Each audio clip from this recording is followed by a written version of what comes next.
사도행전 24장 1절에서 9절 말씀입니다. 사도행전 24장 1절에서 9절 말씀입니다. 제가 가진 성경 신약 228쪽에 있는 말씀입니다. 사도행전 24장 1절에서 9절 말씀 우리 한 절씩 교독하겠습니다. 닷새 후에 대제사장 아나니아가 어떤 장로들과 한 변호사 더둘로와 함께 내려와서 총독 앞에서 바울을 고발하니라.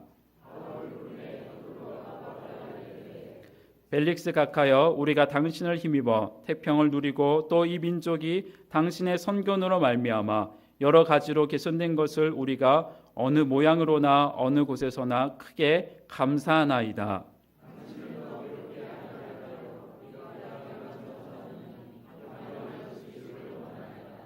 우리가 보니 이 사람은 전염병 같은 자라 천하에 흩어진 유대인을 다 소유하게 하는 자요 나사렛 이단의 우두머리라. 당신이 친히 그를 신문하시면 우리가 고발하는 이 모든 일을 아실 수 있나이다 하니. 아멘.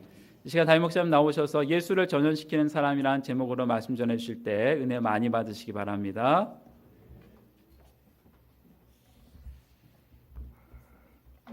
참기름 가게 옆에 김밥 가게 이렇게 두 개가 같이 입주를 해 있었습니다. 참기름 가게는 종종 김밥을 이용을 하는데 김밥은 전혀 참기름을 팔아주지를 않아요. 그래서 참기름이 항의를 했습니다. 너는 어쩌면 그렇게 인색할 수가 있냐. 그러자 김밥이 참기름에게 말했습니다. 넌 내게 필요 없는 존재야. 열받은 참기름이 김밥을 때렸습니다. 김밥은 옆구리가 터지고 적지 않은 상처를 입게 됐는데, 근데 결국에 김밥만 철장에 갇히기는 신세가 되었다 그래요. 왜 그랬을까요? 답은 참기름이 고소해서. 예, 정초부터 지금 썰렁한 얘기를 제가 말씀을 드린 이유는 오늘 고소에 대해서 얘기를 하려고 그렇습니다. 오늘 본문은 바울 사도가 고소를 당하고 있는 장면입니다. 본문 1절 말씀 함께 읽겠습니다. 닷새 후에 대제사장 아나니아가 어떤 장로들과 한 변호사 더둘로와 함께 내려와서 총독 앞에서 바울을 고발하니라. 예루살렘의 대제사장과 장로들이 더둘로라고 하는 이름의 변호사를 고용해서 바울을 고소했습니다. 바울을 죽이려고 작심을 하고 변호사까지 고용을 한 것이죠. 여러분, 지금 여기서 고소인이 누구라고 나옵니까? 대제사장 아나니아예요. 대제사장이면 원래 예루살렘 성전에 머물면서 거기서 해야 할 일이 많은 사람이죠. 그런데도 불구하고 자신이 할 일은 다 제껴두고 바울을 음해하고 죽이기 위해서 이곳 가이사랴까지 와서 로마 총독 벨릭스에게 재판을 걸고 있습니다. 오늘 본문은 이 가이사랴 재판정에서 진행된 바울의 재판 장면을 보여주고 있습니다. 바울을 고소하는 사람들은 바울을 애매하게 고발하고 있지만 이 고소의 내용을 살펴보면 역설적이게도 바울이 어떤 사람이었는가 하는 것을 잘 살펴볼 수가 있습니다. 재판석상에서 유대 종교 지도자들이 고소하는 내용을 통해서 당시 그들에게 비춰진 바울의 모습을 통해 참된 그리스도인은 어떤 사람인가 하는 것을 알 수가 있습니다. 우리가 세상에 보여줘야 할 참된 그리스도인의 모습은 무엇일까요? 첫째로 예수를 전염시키는 사람이다 하는 것입니다. 그들이 고발한 내용은 어떤 것이었는지 본문 5절 말씀을 같이 한번 보겠습니다. 시작. 우리가 보니 이 사람은 전염병 같은 자라 천하에 흩어진 유대인을 다 소유하게 하는 자요. 자, 바울에 대한 첫 번째 고소 제목 뭐였습니까? 천하에 흩어진 유대인들을 다 소유하게 한다라는 것이죠. 자, 이 소유 주동자다라고 하는 제목을 걸면서 그 앞에 한 단어를 쓰죠. 전염병, 소유하게 하는 자. 이 표현을 좀 우리가 주목해 볼 필요가 있습니다. 바울을 일컬어서 전염병 같은 사람이라고 그랬어요. 전염병에도 여러 가지가 있지만 여기서 전염병은 페스트, 흑사병이라고도 하죠. 그것을 가리키는 것으로 보입니다. 여러분, 작년 한 5월부터 7월까지 맹위를 떨쳤던 전염병 메르스, 이 기억하고 계시지 않습니까? 얼마 전에 우리가 메르스 공식 종료를 방역 당국에서, 보건 당국에서 선언하는 것을 우리가 들었는데, 이렇게 보도를 하더라고요. 메르스 확진자가 우리가 큰 난리를, 5천만 백성이 다 난리를 쳤는데, 아니 주변에 일본 뭐 중국까지도 다 한국을 조심해라 그러고 했는데, 메르스 확진자가 고작 186명이었고 그 중에 38명이 목숨을 잃었다, 이렇게 보도가 나오더라고요. 고작 38명 죽은 전염병 가지고도 온 나라가 혼란에 빠졌던 것 잘 기억하고 계실 줄 압니다. 그런데 이 페스트라는 전염병이 얼마나 무서운 전염병이냐, 인류 역사상 수많은 재난이 있었고 전염병이 있었지만 이 페스트만한 큰 재앙이 없었습니다. 중세 유럽에 1347년부터 1351년까지 약 3년 정도 페스트가 유행을 했는데 희생자가 자그만치 2천만 명입니다. 38명 죽은 것 같고도 온 나라가 난리인데 2천만 명이 죽었어요. 얼마나 사람들이 공포에 떨었겠습니까? 걸렸다 하면 거의 다 죽었다라고 말할 수 있는 그런 치명적인 전염병이죠. 사람들이 말만 들어도 벌벌 떠는 병입니다. 그런데 이 복음의 사도 바울을 향해서 그런 무서운 전염병 같은 사람이다라고 그렇게 이야기를 하는 거예요. 고소인들이 고용한 변호사 더들로가 왜 이렇게 표현을 한 것일까요? 이 표현은 역설적으로 바울이 전한 복음이 당시 세상에 얼마나 급속하게 전염병처럼 퍼지고 있었던가 하는 것을 보여주고 있습니다. 천하에 흩어진 유대인을 다 소유하게 하는 자라는 표현, 이런 표현을 쓰는 거 보면 바울이 전한 복음이 당시 세상에 흩어진 디아스포라라고 하는 그 유대인들 사이에 얼마나 강력한 영향력을 행사하고 있었는지를 짐작할 수가 있습니다. 천하에 흩어진 유대인들의 마음을 바울이 다 사로잡고 움직이고 있었다라고 하는 것이죠. 마치 전염병에 걸린 사람들이 픽픽 쓰러져 넘어지듯이 바울을 만나는 수많은 유대인들이 예수님을 믿고 복음을 영접하고 변화되는 일들이 일어났다는 것입니다. 전염병이 옮아가듯이 막을 수 없는 빠른 속도로 그렇게 퍼져나갔다는 것이죠. 결국 이런 유대인들에 대한 영향력을 두려워한 유대교의 종교 권력자들이 바울의 목숨을 해하려고 지금 이렇게 재판을 걸고 있는 것입니다. 예수님께서도 마태복음 13장 33절에 천국은 마치 누룩과 같다라고 말씀하셨죠. 밀가루 속에다가 누룩, 이스트를 집어넣으면 어떻게 됩니까? 오래 걸리지 않아서 밀가루 전체가 부풀어 오르게 되는 것이죠. 지금 바울을 고소하는 사람들은 나쁜 의미로 바울을 전염병 같은 사람이라고 말했지만 어떤 면에서 입장을 바꿔서 생각을 보면 이 말은 아주 좋은 말이 되기도 합니다.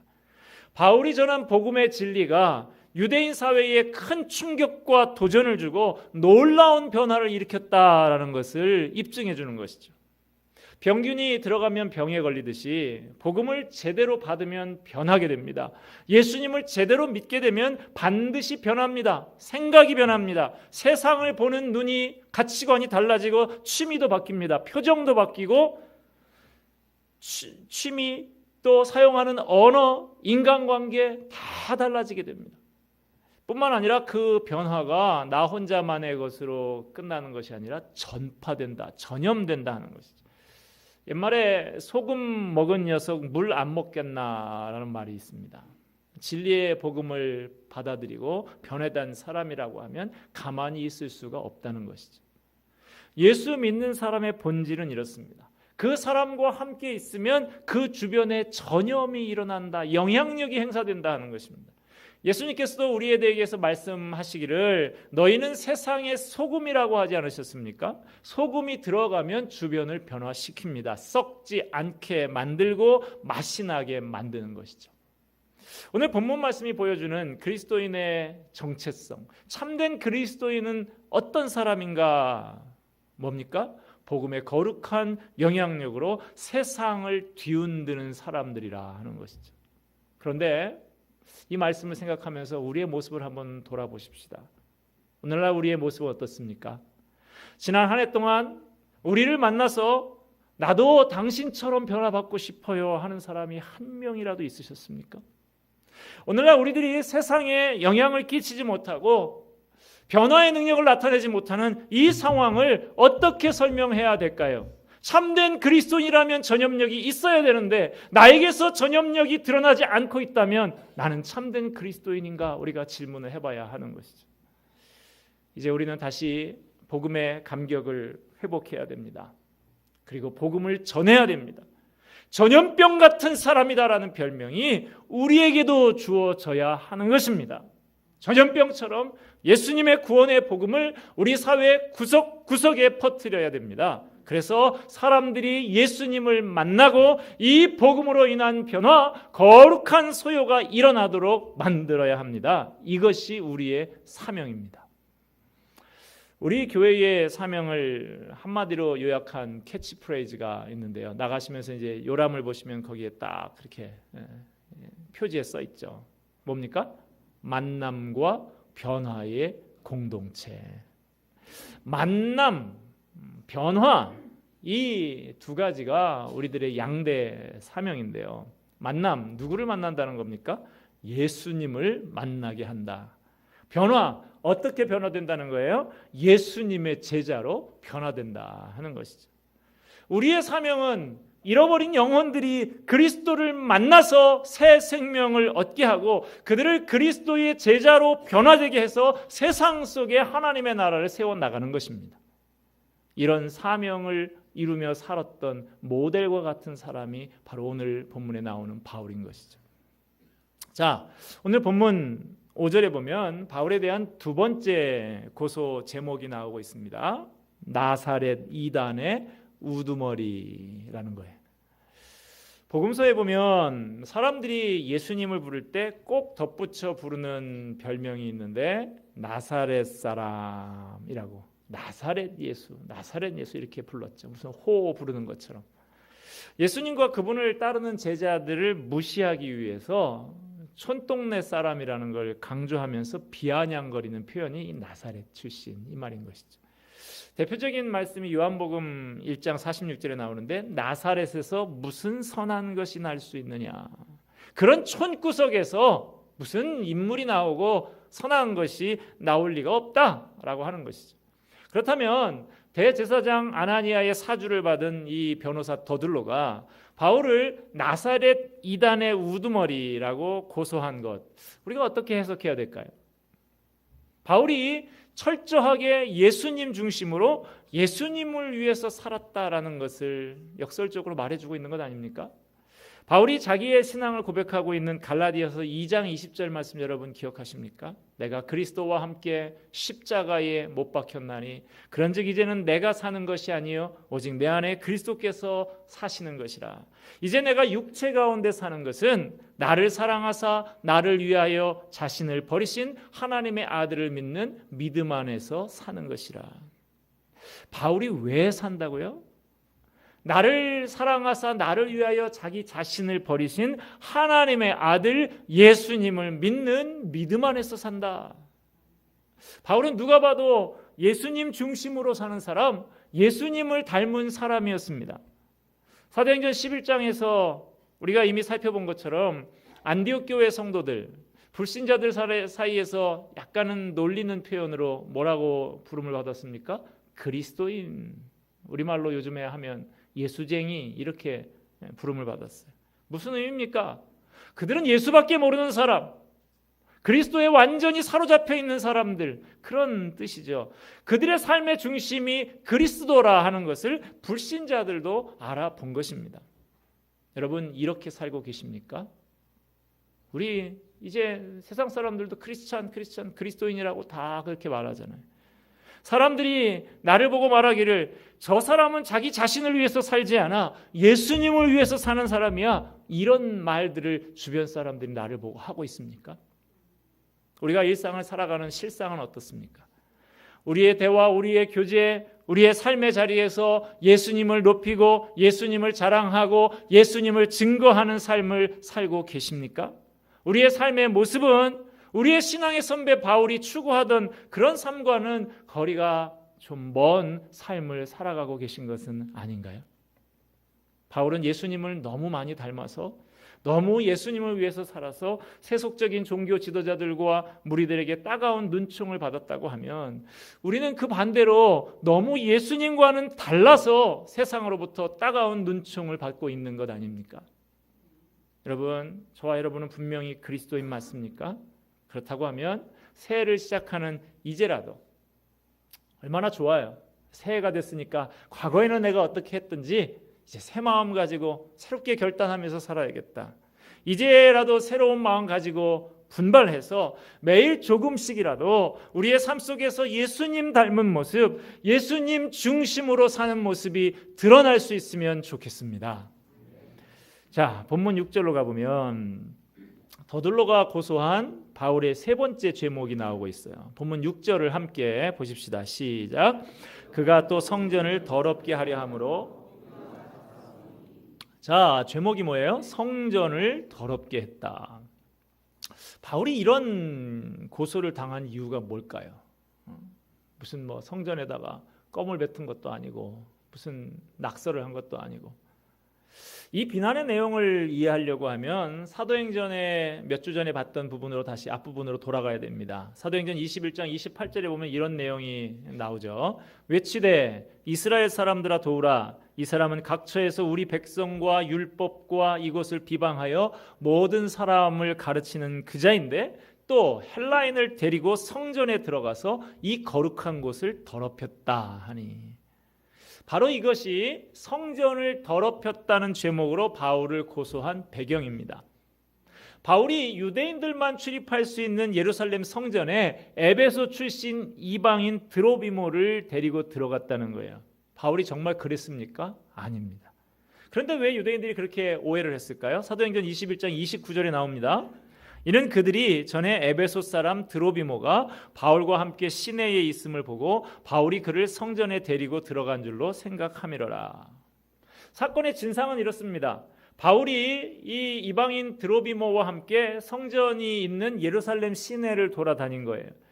이해하기 쉽게 말하면 지금 우리 교회 근처를 예로 들어서 설명을 드리면 바울과 이방인이 함께 있는 모습이 저 교회 뒤에 학촌 유치원 앞에서도 발견이 되고 이 교회 앞쪽에 있는 왕란상회 앞에서도 발견이 된 거예요.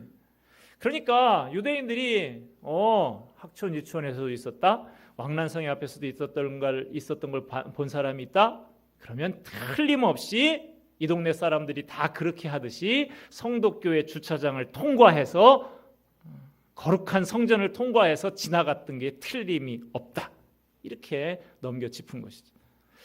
그러나 이것은 전에도 제가 말씀드린 것처럼 오해였습니다.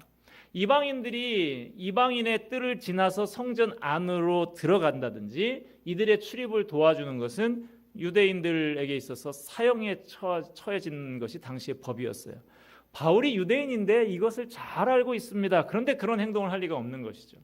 하지만 바울이 이방인을 데리고 성전 가까이에서 돌아다닌 것만큼은 사실이었습니다. 그렇지 않아도 이방인들에게 복음을 전하며 그들과 가까이에서 주목을 받고 오해를 받고 있는 바울이었는데 이방인과 함께 자꾸만 성전 근처에 나타나니까 오해를 살 소지가 있는 것이죠. 그렇다면 여기서 이런 의문이 생깁니다.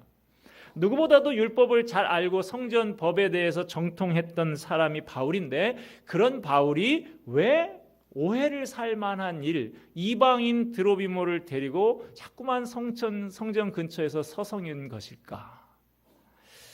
여기서부터는 상상력을 좀 동원할 필요가 있습니다. 어떤 목사님은 이 부분을 이렇게 해석을 하더라고요.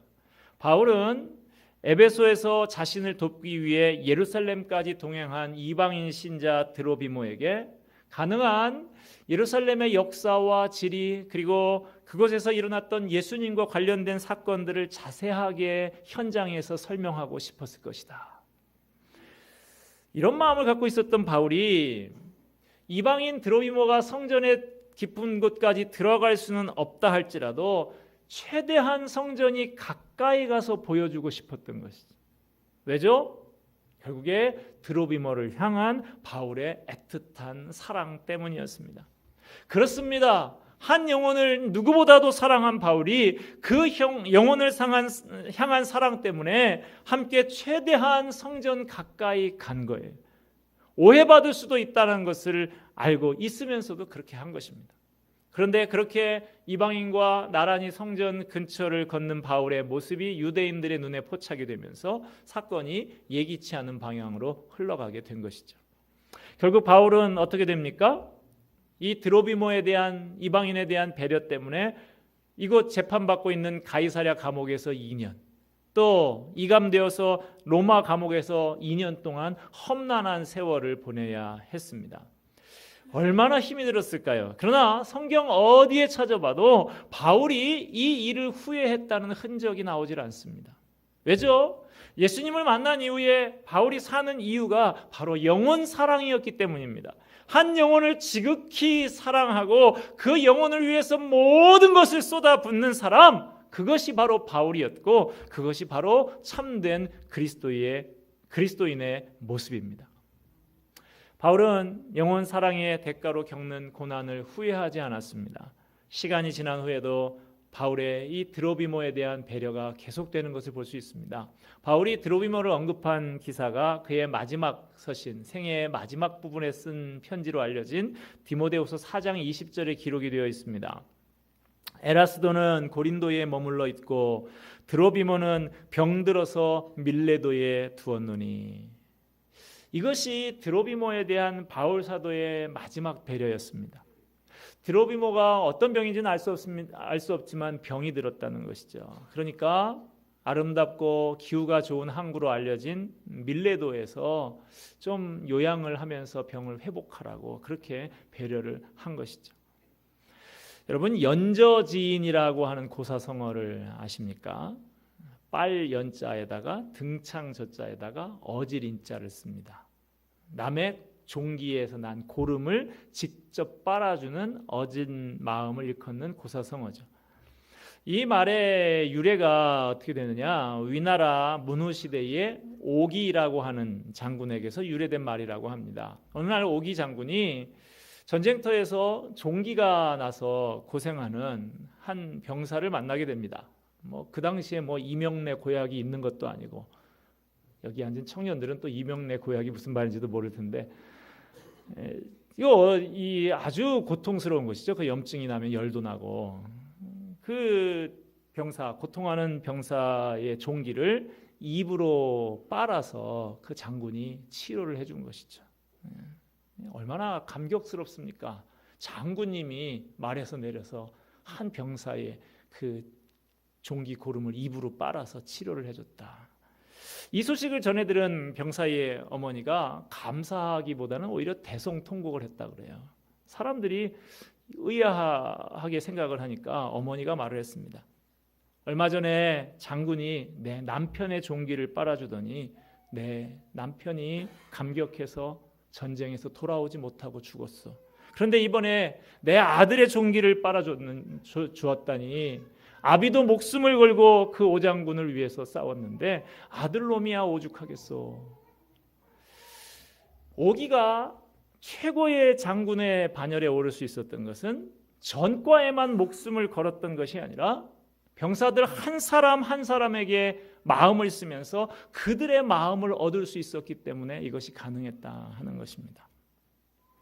우리가 아는 바울, 그는 자기 생전에 땅끝까지 복음을 전하고 온 세계의 복음으로 온 세계를 변화시켜 보겠다, 그런 원대한 비전을 가지고 생명을 걸고 헌신했던 사람이었습니다.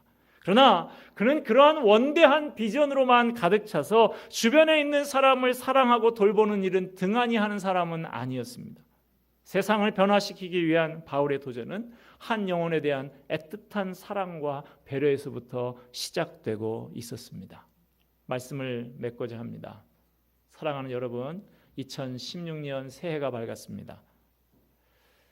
전에는 어떻게 살았던지 이제 새해 우리가 세상 속에 참된 그리스도인의 모습을 좀 보여줄 수 있으면 좋겠습니다. 우리가 세상에 보여줘야 될 참된 그리스도인의 모습 무엇일까요? 예수를 전염시키는 사람입니다.